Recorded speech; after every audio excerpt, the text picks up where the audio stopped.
Hi there, my name is Tatiana, your work from home dog mom, back with another video. So for today's video, I wanted to try something different. We are going to go into the kitchen. I have my hair up, I need some gloves, and we are going to be making some pup loaf for my dogs. I'm going to show you the ingredients, how I make it, just in case you are curious as far as what I do to enhance my dog's nutrition. Now you can do this by simply adding 15 to 20% of whatever you want into your dog's kibble meal, or get the ingredients for a pup loaf and do a little kibble topper. Without keeping you waiting any longer, let's go into the kitchen. All right, so to start with, you're going to need baking trays. You can use muffin pans, casserole dishes, whatever you want to use. I really like the big muffin pans because when I freeze these pup loaves, I can simply just take two little muffins out and they are a perfect size to be a kibble topper for my 4 dogs. I also do use casserole dishes as well, just because it's very nice and easy to just spread all the mixture into one casserole dish and call it a day. So it is completely up to you, but you will definitely need to decide on what you want to use for your pup loaf. So to start off, following Dr. Judy Morgan's pup loaf recipe, I did do a little bit of tweaks here and there. And to start off, the first ingredient is going to be 3 pounds of beef that is 90% lean. Next, 8 ounces of beef heart. I am using the remaining last portion of my beef heart. Followed by 5 ounces of beef liver. I actually did a half and half on beef liver and beef kidneys. Next, 20 ounces of chicken gizzards. Now, for gizzards, you can use any type of gizzards that you want. There's turkey gizzards, there's goose gizzards, and of course, chicken gizzards.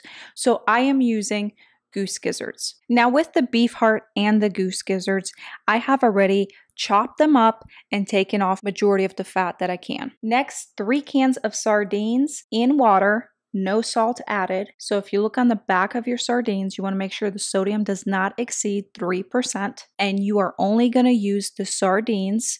I'm going to save the water as a kibble additive for tonight's meal, but you're only going to be using the sardines.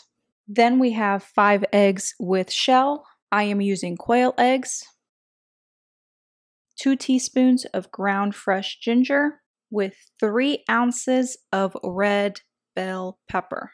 And in my bowl, I already have the next ingredient, which is 4 ounces of broccoli. Then we need 6 ounces pure pumpkin, 100% pure pumpkin. Make sure it does not have any seasoning. Followed by 4 ounces of cranberries. Here is a helpful tip. Cranberries are not in stock in stores all season round, and I'm talking about fresh cranberries. It is very hard to find fresh cranberries. So to substitute, I am using a blackberry, some raspberries, and blueberries. Dr. Judy Morgan's pup loaf also calls for 6 ounces of mussels. Now, my dogs tend to have a shellfish allergy, so to substitute it, I am doing 3 teaspoons of kelp, and right underneath that kelp are my shiitake mushrooms, which we need 4 ounces of that. Now, this recipe also calls for flaxseed oil, and you will need 3 tablespoons of flaxseed oil.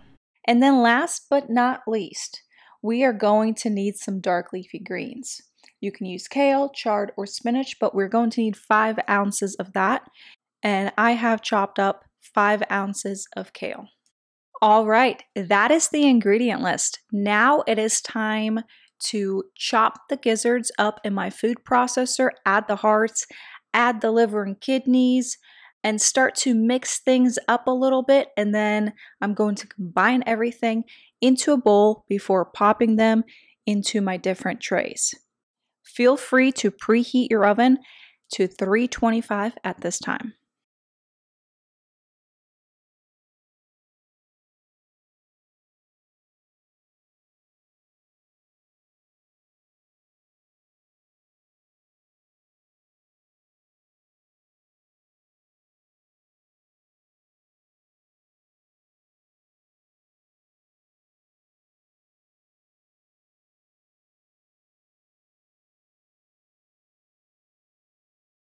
So now is the time that I will definitely be wearing gloves because I am going to hand mix the beef into the already food processed items.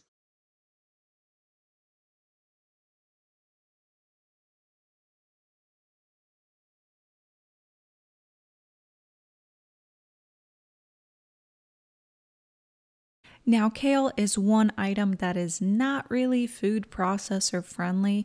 So, as you can see, I am now going to be hand mixing it into my mixture as the final ingredient.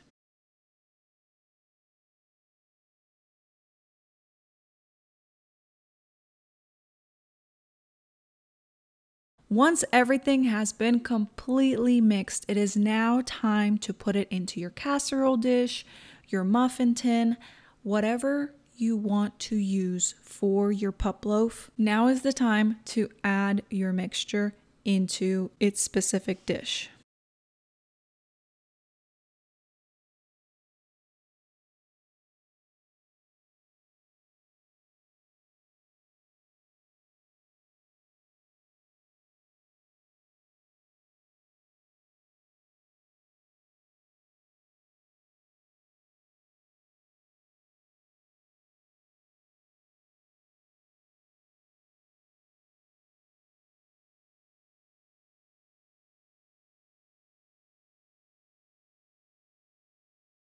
As you can see, I'm going to be using my muffin tray and a pan for the remainder of the pup loaf.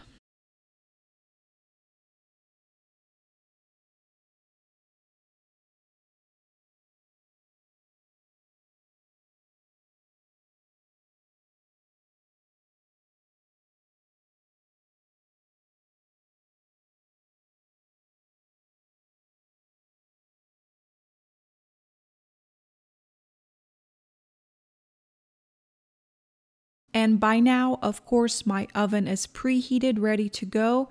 So I just pop these two into the oven for about 45 to 60 minutes because I don't want this to be overcooked.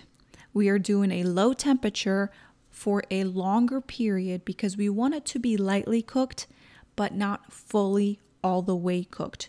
We want that juiciness to still be there and for it to be really, really moist. After they are done, I'm going to let these cool, and you can use your pup loaf if you keep it in the fridge for 3 to 5 days. But what I like to do is to save a couple portions for a meal and then freeze the rest once they are completely cooled. For my pup loaf that is frozen, I like to use it within 6 months or less. And all I do when I thaw out my frozen portions of the pup loaf is I just let it come to room temperature before feeding it as a kibble topper. I don't warm it up in the microwave. I just let it thaw out in the fridge, bring it to room temperature a couple of hours before feeding time, and that is it. So what did you think? If you like this type of video and you want to see more dog nutrition related videos, kibble additives you can add to your dog's food to improve their nutrition, make sure to give this video a thumbs up. If you're new, don't forget to subscribe, and as always, take care, and I will see you in the next video.